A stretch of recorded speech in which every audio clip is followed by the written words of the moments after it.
ಹ್ಮ್. ನಮಸ್ಕಾರ dear leaders and good morning and ಶುಭೋದಯ. ರೈತ ಸೋದರಿಗೆ ಎಲ್ಲರಿಗೂ ಒಂದ್ಸರಿ ಶುಭೋದಯ.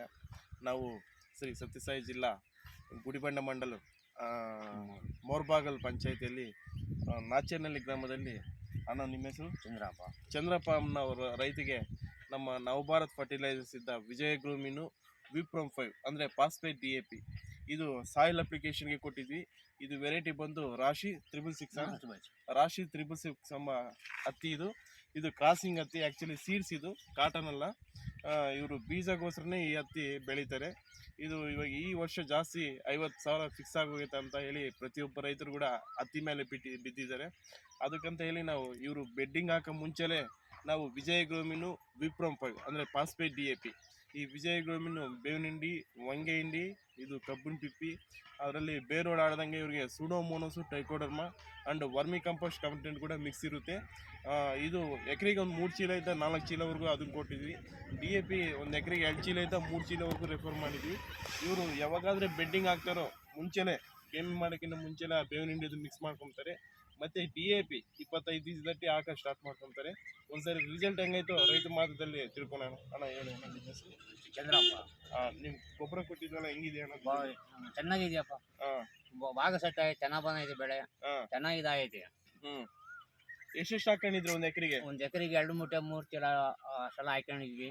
ಭಾಳ ಸಕ್ಸಸ್ ಆಗೈತೆ. ಒಂದ್ ಎಕರೆಗೆ 2 ಮೂಟೆ 2 ಮೂಟೆ 3 ಮೂಟೆ ಹಾಕೊಂಡಿದ್ವಿ. 3 ಮೂಟೆ ಹಾಕೊಂಡಿದ್ವಿ. ಗೇಮಿ ಮಾಡಕ್ಕಿಂತ ಮುಂಚೆಲ್ಲ ಹಾಕೊಂಡಿದ್ರೆ ಬೆಡ್ಡಿಂಗ್ ಟೈಮ್ ಅಲ್ಲಿ ಹಾಕೊಂಡಿದ್ವಿ. ಇದೆ ಬೆಡ್ಡಿನ ಟೈಮಲ್ಲಿ ಹಾಕೊಂಡಿದ್ವಿ. ಬೆಡ್ಡಿಂಗ್ ಟೈಮ್ ಅಲ್ಲಿ ಚಿಕ್ಕ ಗಿಡದಾಗ ಒಂದ್ ಸ್ವಲ್ಪ ಹಾಕೊಂಡಿದ್ವಿ, ಜಾಸ್ತಿ ನಾವು ಒಂದೊಂದ್ ಚೀಲ ಹಾಕೊಂಡಿದ್ವಿ. ಇವಾಗ ಮತ್ತೆ 2 ಚೀಲ ಹಾಕಿದ್ವಿ ಬೆಡ್ಡಿಂಗ್ ಟೈಮ್ನಲ್ಲಿ. ಬೆಡ್ಡಿಂಗ್ ಟೈಮಲ್ಲಿ 2 ಚೀಲ ಹಾಕಿದ್ರ? ಫಸ್ಟ್ ಒಂದ್ ಚೀಲ ಹಾಕಿದ್ವಿ. ಒಂದೊಂದ್ ಚೀಲ. ಮತ್ತೆ ಗಿಡ ಎಷ್ಟು ದಿವಸ ಆದ್ಮೇಲೆ ಮತ್ತೆ ಗೊಬ್ಬರ ಕೊಟ್ಟಿದ್ದೀರಾ? ಮತ್ತೇನೆ 25 ಅದೇ ಬೆಡ್ಡಿಂಗ್ ಮಾಡ್ತೀವಲ್ಲ ಅವಾಗ ಕೊಟ್ಟಿದ್ವಿ. ಮತ್ತೆ ಕೊಡ್ಬೇಕು ಇವಾಗ. ಮತ್ತೆ ಕೊಡ್ಬೇಕು. ಇದು ಹೂವ ಕಾಯಿ ಎಲ್ಲ ಚೆನ್ನಾಗಿ ಸೆಟ್ ಆಗಿದೆ? ಏನಾರ ಡ್ರಾಪ್ ಔಟ್ ಆಗಿದೆ? ಇಲ್ಲ ಏನು ಆಗ್ತದೆ, ಚೆನ್ನಾಗಿ ಸೆಟ್ ಆಗಿದೆ. ಕಾಯಿ ಎಲ್ಲ ಚೆನ್ನಾಗಿ ಸೆಟ್ ಆಗಿದೆ. ಗಿಡ ಬೆಳವಣಿಗೆ ಕೂಡ ಚೆನ್ನಾಗಿ ಬೆಳವಣಿಗೆ ಆಲ್ರೆಡಿ ಗಿಡ ಬೆಳವಣಿಗೆ ಆಗಿದೆ. ಇನ್ನು 25 ದಿವಸ ಇಟ್ಕೊಂಡು ಅಲ್ಲಿಗೆ ಗಿಡ ಎಂದು ಈ ತರ ಬಂದಿರಲ್ಲ, ಚೆನ್ನಾಗಿ ಬಂದೈತೆ. ನಿಮ್ಗೆ ಎಂದು ಇಷ್ಟು ಮುಂಚೆ ಬಂದಿಲ್ಲ? ಎಲ್ಲಿ ಬಂದಿರಲ್ಲ. ಈ ಸರಿ ಚೆನ್ನಾಗಿ ಬಂದಿದೆ. ಇನ್ನ ಎಷ್ಟು ದಿವಸ ಆಯ್ತು ಕ್ರಾಸಿಂಗ್ ಮಾಡೋದು? ಇನ್ನ ಒಂದ್ ತಿಂಗಳಿಗೆ. ಇನ್ನ ಒಂದ್ ತಿಂಗಳಿಗೆ. ಇವಾಗ ಎಷ್ಟು ದಿವಸ ಆಯ್ತು ಕ್ರಾಸ್ ಮಾಡಿ? 25 ದಿವಸ ಆಯ್ತು. 25 ದಿವಸ ಆಗಿದೆ. ನೋಡ್ರಿ ರೈತಗಳೇ, ಇನ್ನ 25 ದಿವಸ ಆಗೈತಂತೆ ಕ್ರಾಸಿಂಗ್ ಮಾಡಿ. ಇನ್ನ ಒಂದ್ ತಿಂಗಳೈತಂತೆ ಕ್ರಾಸ್ ಮಾಡೋದು. ನೀವು ಒಂದ್ಸರಿ ಅಬ್ಸರ್ವ್ ಮಾಡಿ. ಕೆಮಿಕಲ್ದು ಹೆಂಗಂದ್ರೆ ಅಲ್ಲಿ ಒಂದ್ಸರಿ ಗಿಡ ಚೆನ್ನಾಗಿ ಬರುತ್ತೆ, ಒಂದೊಂದ್ಸರಿ ಡೌನ್ ಆಗುತ್ತೆ. ಯಾವಾಗಾದ್ರೆ ರೈತರುಗಳು ಆರ್ಗಾನಿಕ್ ಗೊಬ್ಬರ ಯೂಸ್ ಮಾಡ್ತಾರೋ ನೋಡಿ, ಫ್ಲಾಟ್ ಎಲ್ಲ ನೋಡಿ ಒಂದೇ ಲೆವೆಲ್ ಇದೆ. ನೀವೆಲ್ಲಾದ್ರೂ ಅಬ್ಸರ್ವ್ ಮಾಡಿ, ಫ್ಲಾಟ್ ಒಂದೇ ಲೆವೆಲ್ ಇದೆ. ಇನ್ನೊಂದೇನಪ್ಪ ಅಂದ್ರೆ, ಈ ಬೇವಿನ ಹಿಂಡಿ ಆರ್ಗಾನಿಕ್ ಯಾವ್ದಾದ್ರು ಗೊಬ್ಬರ ಯೂಸ್ ಮಾಡಿದ್ರೆ ರಿಸಲ್ಟ್ ಸ್ವಲ್ಪ ಬರೋದು ನಿಮಗೆ ಲೇಟ್ ಆಗ್ಬೋದು, ಅಂದರೆ ಒಂದು 5 ದಿವಸ ಆಗ್ಬೋದು.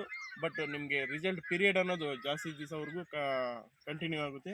ಇನ್ನೊಂದೇನಪ್ಪ ಅಂದರೆ, ಇದಕ್ಕೆ ಗಿಡಕ್ಕೆ ರೋಗ ಜಾಸ್ತಿ ಬರೋದಂಗೆ ಇಮ್ಯುನಿಟಿ ಪವರ್, ರೋಗ ನಿರೋಧಕ ಶಕ್ತಿ ಅನ್ನೋದು ಜಾಸ್ತಿ ಚೆನ್ನಾಗಿ ಬರುತ್ತೆ. ಹತ್ತಿ ಗಿಡ ನೀವೆಲ್ಲನ ಅಬ್ಸರ್ವ್ ಮಾಡಿ. ಒಂದು ಗಿಡಕ್ಕೆ ಕಾಯಿ ನೋಡಿ ಎಷ್ಟು ಚೆನ್ನಾಗಿ ಇಟ್ಕೊಂಡಿದೆ.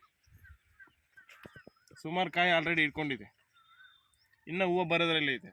ಇನ್ನ ತಿಂಗಳು ಮಾಡ್ಬೇಕಂದ್ರೆ ಕಾಯಿ ಎಷ್ಟು ಅಂತ ನೋಡಿದೆ. ಇನ್ನ ಕಾಯಿ ಸುಮಾರು. ಅಣ್ಣ ನಿಮ್ಮ ಅಂದಾಜು ಒಂದು ಗಿಡಕ್ಕೆ ಎಷ್ಟು ಕಾಯಿ ನಿಲ್ಬೇಕು? 200 ಕಾಯಿ ನಿಲ್ಲಿಸ್ಬೇಕು ಅನ್ಕೊಂಡಿದ್ದೀನಿ. ನೀವು ಇಷ್ಟು ಮುಂಚೆ ಹೋದ ವರ್ಷ ಹೆಂಗಿತ್ತು? ಹೋದ ವರ್ಷ 70, 80, 100 ಒಳಗಿತ್ತು. ಇವಾಗ ಆಲ್ರೆಡಿ ನಿಮ್ಮ ಅಂದಾಜು ಗಿಡಕ್ಕೆ ಎಷ್ಟು ಕಾಯಿ? ಆಲ್ರೆಡಿ ಒಂದು 70, 80 ಇಲ್ಲ ದಪ್ಪ ಕಾಯಿ ಐತಿ ಇವಾಗ. ಬೇಡ ಒಂದು 50 ಮೇಲೆ ಐತೆ. ಇನ್ನು ತಿಂಗಳು ಮಾಡ್ಬೇಕಲ್ಲ, ಈಗೆಲ್ಲ ಕಾಯಿ ಕಾಂಬೋದು. ಇನ್ನ ಈ ತಿಂಗಳು ಮೇಲ್ಪಟ್ಟು ಕಾಯಿ ಕಾಮ್ತೈತೆ ಅದು. ಇನ್ನು ತಿಂಗಳು ಒಳಗೈತಲ್ಲ, ಈ ತರ ಎಲ್ಲ ಪೀಸ್ ಎಲ್ಲ ದೊಡ್ಡ ದಪ್ಪ ಆಗ್ತೈತಿ.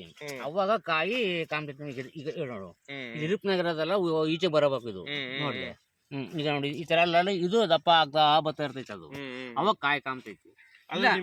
ಬಹಳ ಚೆನ್ನಾಗಿ ಸೆಟ್ ಆಯ್ತು ಇದು ಗೊಬ್ಬರದಿದ್ದ. ಗೊಬ್ಬರ ಚೆನ್ನಾಗಿ ಸೆಟ್ ಆಗಿದೆ. ನೀವ್ ಯಾರಿಗಾದ್ರೂ ರೈತರಿಗೆ ಹೇಳಿದಿರಾ? ಹೇಳಿ ದಂಡೆ ಹೇಳಿದೀನಿ. ಚೆನ್ನಾಗಿ ಸೆಟ್ ಆಗಿದೆ. ಆಗೈತೆ. ಸರಿ ಆಯ್ತಣ್ಣ, ನಮಸ್ಕಾರ. ಆಯ್ತು. ಕಚ್ಚಿ ಸರ್.